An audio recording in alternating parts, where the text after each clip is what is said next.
మార్కెట్లో ప్లాస్టిక్తో తయారు చేస్తున్న వివిధ రకాల వస్తువులు కళ్లను కట్టిపడేస్తాయి. ఇందులో లంచ్ బాక్సులు కూడా ఉన్నాయనడంలో సందేహం లేదు. చాలా మంది ప్లాస్టిక్ లంచ్ బాక్సులను వాడుతుంటారు. అయితే ఇలా ప్లాస్టిక్ బాక్సులలో ఫుడ్ తినటం వల్ల ఆరోగ్యం మరింత దిగజారిపోతుందని నిపుణులు చెబుతున్నారు. ఆహారాన్ని ప్లాస్టిక్ పాత్రలలో నిల్వ చేయకూడదని సూచిస్తున్నారు. కొన్ని పునర్వినియోగ ప్లాస్టిక్ సంచులలో తక్కువ గ్రేడ్ ప్లాస్టిక్ ఉంటుంది. ఇందులో అధిక మొత్తంలో పాలీవినైల్ క్లోరైడ్, పాలిస్టైరిన్ ఉంటాయి. కొన్నిసార్లు చాలా వేడిగా ఉండే ఆహార పదార్థాలను అటువంటి మూలకాలు ఉన్న ప్లాస్టిక్ కంటైనర్లలో నిల్వ చేస్తారు.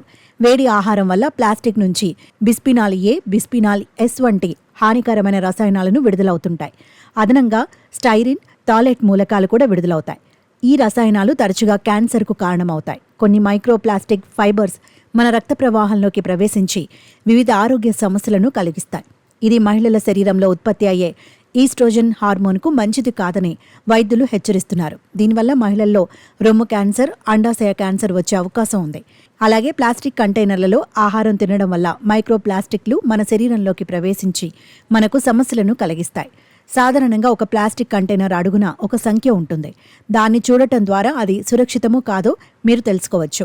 ఉదాహరణకు ఒక ప్లాస్టిక్ కంటైనర్పై 7, 3 లేదా 6 సంఖ్యలు ఉంటే ఆ కంటైనర్ వేడి ఆహార వినియోగానికి సురక్షితం కాదని తెలుసుకోండి.